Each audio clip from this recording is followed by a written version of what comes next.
Jagannath welcome to Odia helpline. आज video आम discussion करवा गोटे इंपोर्टाट टॉपिक उपर सेटा स्वप्न दोष। स्वप्न दोष है आम राति शोला बेले अधिक काम बासना जो अश्लील स्वप्न जो बॉडी अधिक गरम जो स्पर्म ऑटोमेटिक बाहर जावाक स्वप्न दोष कहुए। जमती ना जना पड़ी स्वप्न दोष गोटे है गोटे दोष ना कि गोटे रोग। सबु पुओं बॉडी रे गोटे स्वाभाविक प्रोसेस थाए टेस्टिस ऑटोमेटिक स्पर्म जेनेरेट करता है। जेबे यह लिमिट रू अधिक हो जाता है ऑटोमेटिक बाहर जाता है। गोटे मसरे थरे रु दुई थर जदि नाइटफॉल होबाक दिंतु कारण यह एक नेचुरल प्रोसेस। किंतु जदि यह 3-4 रु अधिक थर हो सीरीयस प्रॉब्लम हो जाता है। एथिपाई आपको किसी सीरीयस एक्शन नबा पड़ो कारण यह द्वारा आपको बहुत मात्रा रे स्पर्म लॉस होता है जहाँफल आपको वीकनेस टेंशन इरिटेशन बा चिड़चिड़ा आखि तले रिंकल बा कला पड़ा और दुईटी बड़ बड़ प्रोब्लेम सेटा हेयर लॉस और एक्सेस नाइटफॉल जो फर्टाइल करिवार क्षमता बा पिला करिवार क्षमता मध्य कम हो जाता है। एथिपाई मुझे वीडियो आपको कही कि नाइटफॉल होवार कारण कौन आउ केमती ठीक करेंगे 10-15 दिन भितर।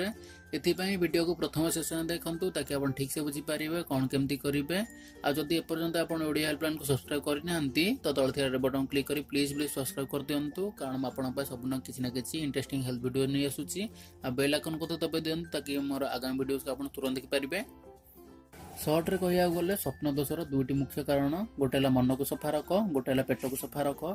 मन को सफा करने आपण पर्न फिल्म्स न्यूड मैगजीन्स और काम भावनारू निज मन को दूर रखु। एथुर बंचापी अधिक समय निज फैमिली साथी रे बा फ्रेंड सर्कल रे बा स्पोर्ट्स रे स्पेंड करंतु। सेकंड कारण है पेट सफा रखु माने अधिक मसलायुक्त खाद्य और गरम खाद्य जमती कि फास्ट फूड स्पेशली अंडा बा चिकेन आदि खाଇବା कम कर दियंतु। एबे चलंतु देखिबा यार घर उपचार गुडी को मु दुईटी घर उपचार कहिछि ता मध्यरु आपण कोनोसी गोटे आपणंतु किंतु ता पूर्वरु 3टी अभ्यास को आपणियाको पड़िबो। गोटे हला टॉयलेट करी सुवंतु सोइबा पूर्वरु। सेकंड हला सोइबा पूर्वरु हाथ गोड़ धोईकी सुवंतु। थर्ड हला रातिर आपण गोटे तंबा पात्र रे पानी रखि दियंतु आ प्रतिदिन सोइकी उठिला परे से तंबा पात्ररु 2 ग्लास पानी पियंतु। प्रथम घर उपचार हला अळा गुंड और बेलपत्र रस। एथिपाई आपण गोटे चामच अळा गुंड नियंतु सेटाकू सोइला पूर्व गोटे ग्लास पानी छाती रे पीकी सुवंतु। आउ बेलपत्र रस पई आपण ताजा बेलपत्र नियंतु सेतिरे पानी मिसेई गोटे ग्लास जूस बनाई दियंतु। सेटाकू दिन रे 11टा पूर्व जेमती हेले गोटे ग्लास पियंतु। या द्वारा आपणकर स्वप्न दोष संपूर्ण भाव भल हो जिवो। सेकंड घर उपचार है आपको अळा गुंड तो खाइया को पड़ो किंतु ता सहित सकाळ गोटे छोट पीस अदा पियाज 2 पीस रसुण और 7टी तुलसी पत्र नियंतु। तार गोटे पेस्ट बन दिंतु। ये पेस्ट को आपण ब्रेकफास्ट पर खाई दिंतु। ये दुईटी घर उपचार मध्यरु आपण गोटे घर उपचार को यूज करि परिबे सेटा 7 रु 10 दिन आपण यूज करंतु। या द्वारा आपणको स्वप्न दोष संपूर्ण भाव भल हो जिवो। तो फ्रेंड्स ये स्वप्न दोषर कारण ता ठीक करिवार घर उपाय।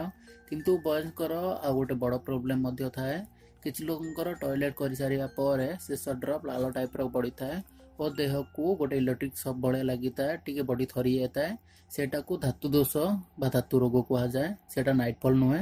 मोर आगामी वीडियो बनाया चाहूँगी कारण बहुत लोक अच्छा जहाँ गोटे छोट इश्यू पुष्पा क्लिनिक ए क्लिनिक से क्लिनिक जाई बहुत पैसा खर्च कर दियंती।